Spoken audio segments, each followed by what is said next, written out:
Hi అండి. Welcome to cine cooks. నేను మీ సునీత కృష్ణ. అందరూ ఎలా ఉన్నారండి? ఈరోజు మనం బయట వాతావరణం చాలా చల్లగా వర్షం పడుతుంది గదండీ! ఈ వర్షంలో మనకు వేడివేడిగా హాట్‌గా ఉండే మిర్చి బజ్జీ తినాలనిపిస్తదిగా. అవి ఎలా ప్రిపేర్ చేసుకోవాలో నా స్టైల్‌లో మీకు చూపిస్తానండి. సింపుల్ ఇంగ్రీడియెంట్స్ స్టఫింగ్ కోసం అండి. కొంచెం పుట్నాలు, వాము, కొంచెం ఆమ్చూర్ పౌడర్ తీసుకున్నానండి. అవి 3 కలిపి నేను పౌడర్ చేసుకొని హాఫ్ అన్ అవర్ బిఫోరే నేను మిర్చి అందులో స్టఫింగ్ చేసేసుకున్నాను. అవి మిర్చి చాలా లావు మిర్చి. అందుకే నేను రెండుగా తీసుకున్నానండి. అందులో ఇప్పుడు మీకోసం మళ్ళీ చూపిస్తున్నాను కొంచెం స్టఫింగ్ చేసి.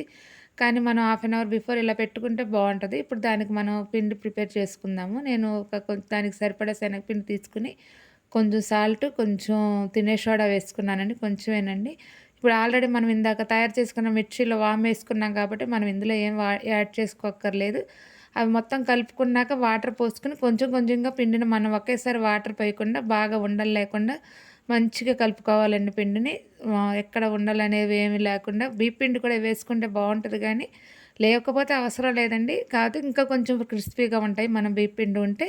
ఇప్పుడు చూసారు కదా! పిండి మంచిగా రెడీ అయిపోయింది. ఇప్పుడు మనం మిర్చి బజ్జీ వేసేసుకుందాం సింపుల్‌గా అండి. చక్కగా ఈ వేడి వేడి వాతావరణంలో మిర్చి బజ్జీ తింటే ఎంత బావుంటదో గదండీ! నాకైతే చాలా ఇష్టం. మరి మీకు కూడా ఇష్టమైతే కామెంట్ చేయండి. ఇప్పుడు ఒక్కసారి ఫస్ట్ మనం కొంచెం ఒక 50% ఏగిన తర్వాత మనం తీసేసుకుందామండి. తీసుకొని మళ్ళీ మనం రెండోసారి మొత్తం అయిపోయినాక మళ్ళీ సెకండ్ ట్రిప్ కూడా మళ్ళీ వేపుకుందాము. ఇప్పుడు నేను ఇది 50% ఏగినియండి. తీసేసుకుంటున్నాను. ఇలా మొత్తం మనం ఇందాక ప్రిపేర్ చేసుకున్నయన్నీ యేసుకొని ఇప్పుడు మళ్ళీ నేను రెండో ట్రిప్ వేసుకుంటున్నానండి. ఇలా రెండోసారి మనం వేసుకుంటే ఇవి లోపల పచ్చిమిర్చి మొత్తం అంతా చక్కగా క్రిస్పీగా అవుతాయండి. చాలా టేస్ట్‌గా ఉంటాయి తినటానికి.